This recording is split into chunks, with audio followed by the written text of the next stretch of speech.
YouTube पर। अगर आपने अभी तक हमारा चैनल सब्सक्राइब नहीं किया तो अभी सब्सक्राइब करें और बेल आइकॉन को क्लिक करके हमारी लेटेस्ट वीडियोस के बारे में अपडेट। हेलो फ्रेंड्स, स्वागत है हमारे यूट्यूब चैनल माई जज्बा में। मैं शशिकांत उपाध्याय। दोस्तों, ITBP टेलीकम्युनिकेशन में आज की जो टेस्ट सीरीज है उसमें हम सामान्य ज्ञान एवं समसामयिक विषय पे आधारित क्वेश्चन पेपर लाए हैं और आशा करता हूं कि इसमें लगभग 35 क्वेश्चंस से ऊपर करवा दें आज, और उसमें देखेंगे कि आपको कितना क्वेश्चन याद है। अगर आप एग्ज़ाम देने जा रहे हैं तो ये 35 से 37 क्वेश्चन आपको बहुत ही महत्वपूर्ण आपको याद होना चाहिए, और इससे रिलेटेड जो भी हो वो हम आपको टाइम टू टाइम प्रोवाइड कराते रहेंगे। अगर आप चैनल पे पहली बार है तो इसलिए इस चैनल को सब्सक्राइब कर लें और वीडियो को लाइक ज़रूर करें अच्छा लगे तो। दोस्तों, जो क्वेश्चंस आज हम लाए हैं उसको समय न लेते हुए जल्दी कराते हैं। आज का जो क्वेश्चन है वो देखते हैं। पहला क्वेश्चन हमारा है, राज्य विधान क्या कह रहा है कि राज्य विधानसभा में धन विधेयक किसकी पूर्व अनुमति से प्रस्तुत किया जा सकता है। महत्वपूर्ण क्वेश्चन है, आपको पता होना चाहिए। राज्य विधानसभा में धन विधेयक किसके पूर्व अनुमति से पास किया जा सकता है। अगर आपको आता है तो आप आंसर जल्दी से कमेंट बॉक्स में लिखिए। मैं आपको बता देता हूँ, ए राज्यपाल के पूर्व अनुमति से पास किया जा सकता है, प्रस्तुत किया जा सकता है। ठीक है, आगे है 2 नंबर क्वेश्चन हमारा कह रहा है कि पंडित भीमसेन जोशी के क्रियाकलाप का क्षेत्र क्या रहा है, वह किस क्षेत्र से रिलेटेड थे। इस पे रिलेटेड जो ऑप्शंस दिए गए हैं वो साहित्य, शास्त्रीय संगीत, पत्रकारिता, शिक्षा। देखिए, बहुत महत्वपूर्ण क्वेश्चन है, आप अंतिम तक देखिएगा, ऐसा ना हो कोई मिस कर जाए। हैं, तो इसका जो आंसर होगा हम आपको बता देते हैं। आशा करते हैं आपको याद हो गया होगा। शास्त्रीय संगीत गायन। ठीक है। त्रिभाषा क्या बोल रहे हैं, त्रिभाषा सूत्र की सिफारिश किस समिति ने की थी। ठीक है, देश शर्मा समिति, राजमन नार समिति, दत्त समिति, कोठारी समिति। इसमें आंसर हमारा बी होगा, कोठारी समिति ने। चलिए आगे देखते हैं। चौथा है, भोपाल गैस त्रासदी किस वर्ष घटित हुई थी। बहुत महत्वपूर्ण क्वेश्चन है, पूछ रहे कि भोपाल में जो गैस त्रासदी हुई थी वो किस वर्ष घटित हुई थी। ये तो सबको पता होना चाहिए। चलिए हम आपको बताते हैं, इसका आंसर बी होगा 1984 ईस्वी में। देखिए, वीडियो को लाइक भी कीजिएगा अगर अच्छी क्वेश्चंस लगे तो, और फेसबुक पर शेयर कीजिए ताकि अधिक से अधिक लोग इसे देख सके और इसका लाभ उठा सके। दोस्तों, 5वां क्वेश्चन कह रहा है कि अर्थशास्त्र की रचना किसने की थी। अर्थशास्त्र की रचना किसने की थी। तो जो अर्थशास्त्र की रचना तो लगभग सबको पता होगा, कौटिल्य ने की थी। ठीक है, आगे 6 नंबर क्वेश्चन ये पूछ रहा है कि निम्नलिखित में से किसने time person of the year 2017 चुना गया। किसे चुना गया था time person of the year जो 2017 में हुआ था। तो उसका आंसर होगा ए द साइलेंस ब्रेकर्स। चलिए आगे देखेंगे। Narendra Modi, Donald Trump, Antonio Guterres, सारी रॉन्ग है, द साइलेंस ब्रेकर्स होगा। आगे क्वेश्चंस देखेंगे, ये थोड़ा जूम कर लेते हैं। 7 नंबर क्वेश्चंस पूछ रहा है कि पुस्तक कौन सी पुस्तक, किस ऑफ लाइफ सॉरी किस ऑफ लाइफ के लेखक कौन है। किन्होंने किस ऑफ लाइफ लिखा था, बहुत चर्चित पुस्तक थी ये उनके लेखक थे आदित्य राय कपूर। ठीक है, आगे है विश्व जल दिवस। देखिए, विश्व जल दिवस तिथि कब मनाया जाता है। विश्व में जितनी तिथियां हैं, विश्व दिवस जो मनाई जाती है उस पर हमने एक वीडियो बनाया है जो बहुत ही महत्वपूर्ण है। आप प्ले लिस्ट में जाकर के उसे देख सकते हैं। देखिए, जितने भी क्वेश्चंस पूछे जाते हैं विश्व से रिलेटेड, जो वही होता है जो मानव धर्म पर, मानव को बचाने के लिए जो कार्य किया जाता है, पर्यावरण को बचाने के लिए, पृथ्वी को बचाने के लिए जो दिवस होते हैं वो विश्व दिवस से वैसे क्वेश्चन जरूर ही पूछा जाता है। जैसे कि महत्वपूर्ण है जल दिवस, जल हमारे शरीर के लिए बहुत ही लाभदायक है, इसको बचाना है, सेव करना है, तो विश्व जल दिवस इसको मनाया गया है। वैसे पर्यावरण दिया गया है, ओजोन दिवस दिया है, तो आप वहाँ जा करके सारे देख सकते हैं। शॉर्ट विधि से भी उसको बताया गया है। चलिए 8 नंबर का इस आंसर जो होता है वो 22 मार्च को मनाया जाता है। ठीक है, आगे देख लेते हैं। चलिए आगे की क्वेश्चंस देखेंगे।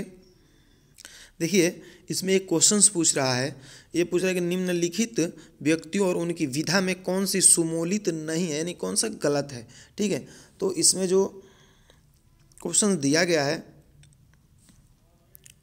मजरूह सुल्तानपुरी, ये कौन थे, शायर थे, ये सही है। राजपाल यादव एक अभिनव अभिनेता है। और उस विष्ट कौन थे, चित्रकार थे। और पूछ रहा है कि राजन साजन मिश्र कौन थे। ठीक है, राजन साजन मिश्र कौन थे, ये रंगमंच दिया गया, यह गलत है। राजन साजन मिश्र जो थे वो शास्त्रीय संगीत गायक थे। ठीक है, वो क्या करते थे, शास्त्रीय संगीत गायक थे। ठीक है, तो रंगमंच गलत है। चलिए आगे देखेंगे क्वेश्चंस। 10 नंबर कह रहा है कि भारतीय संविधान में किसकी सिफारिशों पर मूल कर्तव्यों को सम्मिलित किया गया। क्या बोल रहा है कि भारतीय संविधान में किसके सिफारिश पर जो मूल भारत के जो मूल कर्तव्य उस पर सम्मिलित किया गया है। ठीक है, तो इसका जो आंसर होगा वो है स्वर्ण सिंह समिति के सिफारिश पे। चलिए आगे क्वेश्चन जो हमारा है 11 नंबर, आशा करता हूँ आपको बहुत अच्छा लग रहा होगा। फिर वही क्वेश्चन आया कि निम्नलिखित में से कौन सा युग्म सही सुमोलित नहीं है। अब 11 नंबर क्वेश्चन ये कह रहा है, ठीक है, पहला कि झीलों की भूमि किसे कहते हैं। ठीक है, इतना 4 क्वेश्चन है, 4 एक ही में 4 आपको क्वेश्चंस कह दिया जाएगा, बता दिया जाएगा। चलिए 11 नंबर का क्या क्वेश्चंस क्या है कि झीलों की भूमि किसे कहा जाता है, फिनलैंड। सफ़ेद हाथियों की भूमि किसे कहा जाता है, हैं अर्जेंटीना। लिखा हुआ यहाँ वो अर्जेंटीना नहीं होगा, सफ़ेद हाथियों की जो भूमि जिसे कहा जाता है वो थाईलैंड को कहा जाता है। किसे कहा जाता है, थाईलैंड को। ठीक है, आगे देखेंगे और बाकी ये दोनों सही है, पढ़ लेते हैं। गोल्डन पैगोडा की भूमि म्यांमार और उगते सूर्य की भूमि जापान को कहते हैं। ठीक है, आगे देख लीजिए। आगे कि निम्नलिखित में से कौन रासायनिक उर्वरक का उदाहरण नहीं है। ठीक है, आपको मैं बिल्कुल बोल रहा हूँ कि टेली कम्युनिकेशन पर ही आधारित ये क्वेश्चन बनाए गए हैं। निम्नलिखित में से कौन रासायनिक उर्वरक का उदाहरण नहीं है।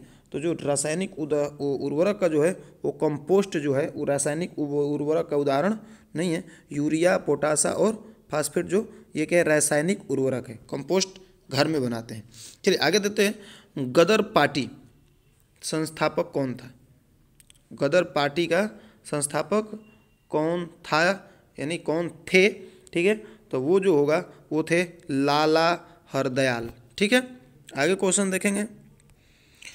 कुछ लिखा है यहाँ पे कि शीत युद्ध यानी कोल्ड वार के संदर्भ में निम्नलिखित घटनाओं को कालक्रम मानुसार व्यवस्थित कीजिए।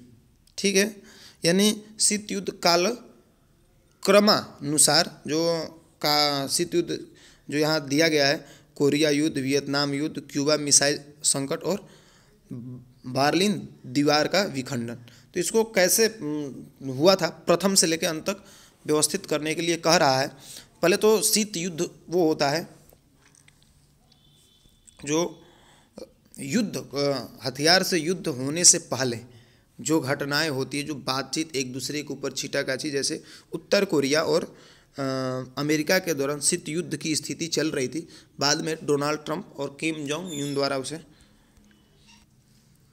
मिल करके स्थापित कर लिया गया। ये 4 का आंसर होगा 14 नंबर का।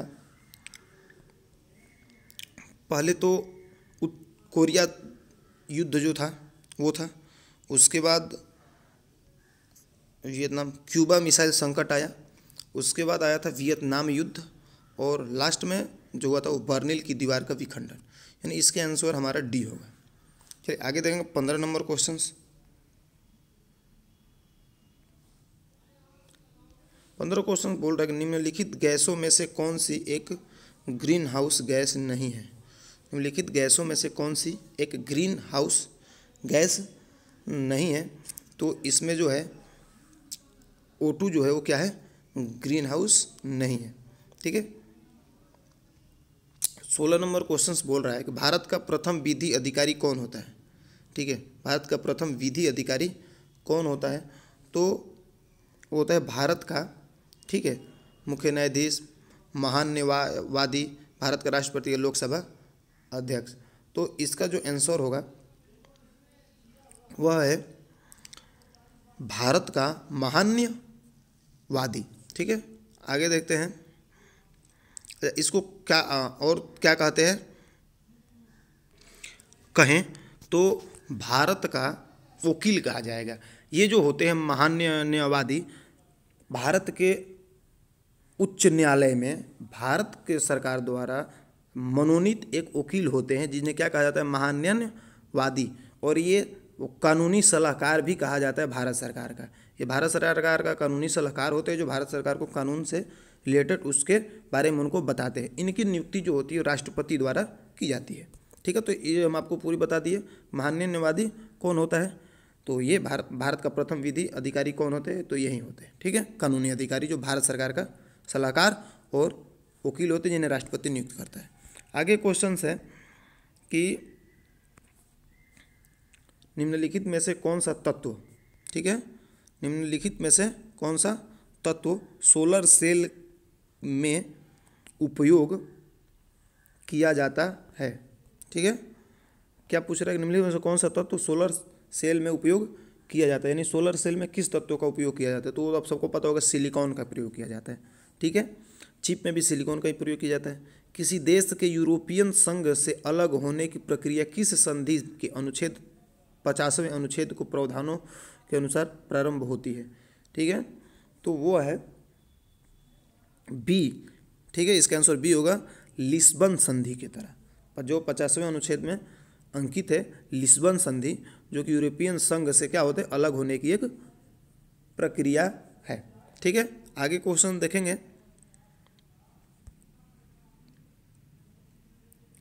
19 नंबर कह रहा है कि व्यशिष्ट अर्थशास्त्र, ठीक है, और समिष्ट अर्थशास्त्र शब्दों का निर्माण किसने किया था। क्या, व्यशिष्ट अर्थशास्त्र, ठीक है, और समिष्ट अर्थशास्त्र, ठीक है, का शब्दों का निर्माण किसने किया था, तो उसका जो शब्दों का निर्माण किए थे कार्ल मार्क्स ने किए थे। ठीक है, आगे देखेंगे क्वेश्चन को, कि drain of wealth, drain of wealth का सिद्धांत किसने प्रतिपादित किया था। ठीक है, तो ड्रेन ऑफ वेल्थ का सिद्धांत प्रतिपादित करने वाले जो आंसर दिया गया है वो है मार्शल, एडम स्मिथ, दादा भाई नौरोजी, इनमें से कोई नहीं। तो इसका जो सिद्धांत प्रतिपादित किए थे उनका नाम है दादा भाई नौरोजी। ठीक है, कौन थे, दादा भाई नौरोजी। ठीक है, बी आंसर। आगे क्वेश्चन है 21 का, संसार की छत किसे कहते हैं। संसार की छत किसे कहते हैं, तो पामीर की नट, पामीर को क्या कहते हैं, संसार की छत कहते हैं। ठीक है, पामीर की पठार या नाट बोला जाता है। चलिए आगे क्वेश्चन से ये कि हरमनप्रीत कौर सिंह खेल किससे संबंधित है। हरमनप्रीत सिंह कौर किस खेल से संबंधित है। ठीक है, तो वो क्रिकेट से संबंधित है, हरमनप्रीत सिंह कौर। ठीक है, महिला क्रिकेट। आगे देखेंगे, निम्नलिखित कथनों पर विचार कीजिए। ठीक है, अब क्या विचार कीजिए, इसको पूरा देख लेते हैं। कह रहा है कि अंतर्राष्ट्रीय मानकीकार संघ ISO का मुख्यालय रोम में है। सही है या गलत है। ISO 9000 गुणवत्ता प्रबंधन तंत्र और मानकों में संबंध है। ठीक है, और ISO 14000 14000 पर्यावरण प्रबंधन तंत्र मानकों से संबंध है। यानी ये पूछ रहा है कि इनमें से ये जो 3 शब्द दिए गए ये कौन से सही है और कौन से गलत है। ठीक है, 2 सही है इसमें, ISO 9000 गुणवत्ता तंत्र मानकों से संबंध और ISO 14000 पर्यावरण तंत्र से संबंध। पहला है वो गलत है। ठीक है, इसका जो मुख्यालय है वो है जनेवा स्विट्जरलैंड में। ठीक है, कहाँ है, जनेवा स्विट्जरलैंड में, रोम में नहीं है। ठीक है, अब आगे देखेंगे क्वेश्चन जो हमारा है 24 नंबर क्वेश्चन कर रहा है कि भारत में पर्यावरण निशान चिन्ह है। भारत में पर्यावरण का निशान का चिन्ह क्या दिया गया है। ठीक है, तो वो है बी, मिट्टी का जो बर्तन है वो पर्यावरण का निशान का चिन्ह बनाया गया है। ठीक है, आगे जो है कि 25 नंबर, राज्य मानवाधिकार आयोग के अध्यक्ष की नियुक्ति कौन करता है। ठीक है, तो राज्य मानवाधिकार की नियुक्ति क्या करते हैं, राज्यपाल करते हैं। ठीक है, राज्य मानवाधिकार आयोग की अध्यक्ष की नियुक्ति। ठीक है, आगे क्वेश्चन 26 नंबर कह रहा है कि प्रथम पंचवर्षीय योजना में सर्वोच्च प्राथमिकता किसे दी गई थी। ठीक है, तो प्रथम जो पंचवर्षीय योजना थी उसमें सर्वोच्च प्राथमिकता कृषि को दी गई थी। ठीक है, आगे है कि किस देश के साथ भारत ने 20 जनवरी 2017 को नई दिल्ली में प्रथम द्विपक्षीय सामरिक वार्ता में भाग लिया। ठीक है, तो उसमें संयुक्त अरब अमीरात ने भाग लिया था। ठीक है, 28 नंबर क्वेश्चन से आशा करता हूँ ये आप सबको आ रहा होगा। 28 नंबर क्वेश्चन ये कह रहा है कि निम्नलिखित में से कौन सा एक भारत का राष्ट्रीय जलीय प्राणी है। ठीक है, राष्ट्रीय जलीय प्राणी किसे कहा जाता है, तो गंगा की डॉल्फिन को। ठीक है, चलिए 29 नंबर क्वेश्चन देख लेते हैं। 7वें वेतन आयोग की सिफारिश किस तिथि को लागू हुई। 7वें वेतन जो आयोग था उसका सिफारिश किस तिथि को लागू हुई थी, तो वो हुई थी 1 जनवरी 2016 को। ठीक है, पेलिकन बोर्ड फेस्टिवल 2018 का आयोजन किस राज्य में हुआ। ठीक है, तो वो हुआ था आंध्र प्रदेश में। ठीक है, आगे का क्वेश्चन हम कह रहा है 31 नंबर के अफ्रीका विकास बैंक की 52वीं वर्षगांठ। ठीक है, क्या है, अफ्रीका विकास बैंक की 52वीं वार्षिक बैठक का आयोजन किस स्थान पर किया गया। ठीक है, तो भारत के किस स्थान पर किया गया था, तो गांधीनगर में किया गया था, गुजरात में। ठीक है, 32 नंबर क्वेश्चन कह रहा है कि निम्नलिखित साहित्यकार और उनकी रचना में कौन सी सुमोलित नहीं है। ठीक है, कौन सा गलत है। ठीक है, 32 है। ठीक है, पहला केशवदास, रसिक प्रिया, प्रेमचंद्र, करमभूमि, महादेवी वर्मा, यमा, जयशंकर प्रसाद, यशोधरा। डी नंबर जो क्वेश्चन है वो गलत है। ठीक है, यशोधरा के जो लेखक थे वो मैथिली शरण गुप्त ने लिखे थे। यशोधरा 1933 ईस्वी में। कब लिखे थे, 1933 में। ठीक है, चलिए आगे क्वेश्चन देखेंगे। क्वेश्चन 33 ये कह रहा है कि पश्चिम में कौन सी नदी काफ़ी हद तक उत्तर प्रदेश की सीमा को निर्धारित करती है। ठीक है, काफ़ी हद तक तो है यमुना जो है पश्चिम में काफ़ी हद तक उनके सीमा को क्या करती है, निर्धारित करती है। ठीक है, आगे क्वेश्चन देख लेते हैं। आगे कि प्रदेश में सर्वप्रथम किस पक्षी विहार की स्थापना की गई। ठीक है, प्रदेश में सर्वप्रथम किस पक्षी विहार की स्थापना की गई थी, तो वो है नवाबगंज पक्षी विहार। ठीक है, नवाबगंज पक्षी विहार किस प्रदेश में की गई थी, ये भी जानिए, उत्तर प्रदेश में। ठीक है, आगे है कि पूर्व पश्चिम और उत्तर दक्षिण कैरिडोर 6 लेन राष्ट्रीय राजमार्ग को एक दूसरे से मिलने का स्थान कहाँ है, उत्तर प्रदेश की है ये। ठीक है, तो वो है झांसी में 6 लेन की निर्माण हो रही है, जिसको दोनों को मिलने का स्थान झांसी रखा गया है। चलिए 40 क्वेश्चन देखेंगे। दिल्ली का नया राज्यपाल किसे नियुक्त किया गया है। ठीक है, दिल्ली का नया राज्यपाल किसे नियुक्त किया गया है, तो है अनिल बैजल। ठीक है, आगे देखेंगे 37 नंबर क्वेश्चन क्या, अगर अब लास्टिक 40 क्वेश्चन हम इस वीडियो में देखेंगे, अंतिम पड़ाव पर है। 37 नंबर का फरवरी 2018 को इंटीग्रेटेड स्टेट रेंज चांदीपुर से पृथ्वी 2 मिसाइल का सफल परीक्षण किया गया। इसकी मारक क्षमता कितनी है, पृथ्वी 2 की मारक क्षमता कितनी है, जिसकी 2018 में सफल परीक्षण किया गया था, देख लीजिए। ठीक है, सफल परीक्षण किया गया था, तो उसकी जो मारक क्षमता है वो है 450 किलोमीटर। ठीक है, आगे देखेंगे। आगे 38 नंबर क्वेश्चन कह रहा है कि हाल ही में किसे राष्ट्रीय कैडेट कोर एनसीसी का महानिदेशक नियुक्त किया गया है। ठीक है, तो जिसे महानिदेशक नियुक्त किया गया है उनका नाम है विनोद वाशिष्ठ। ठीक है, 39 नंबर हर्ष रचित निम्नलिखित में से किसी के द्वारा लिखी गई। ठीक है, हर्ष रचित, सॉरी माफ़ी चाहता हूँ, हर्ष चरित्र। ठीक है, किसके द्वारा लिखा गया है, हर्ष चरित। ठीक है, तो 39 नंबर जो हर्ष चरित के लेखक हैं वो है बाण भट्ट। ठीक है, और लास्ट क्वेश्चंस दोस्त देखेंगे वो है शून्य के सिद्धांत का प्रतिपादन किसने किया था। शून्य के सिद्धांत का प्रतिपादन किसने किया था, तो थे आर्यभट्ट ने। ठीक है दोस्तों, यहाँ तक आपने देखा, वीडियो कैसा लगा, क्वेश्चंस आपके लिए कैसा लाभदायक है जरूर बताइएगा। Thanks for watching. जय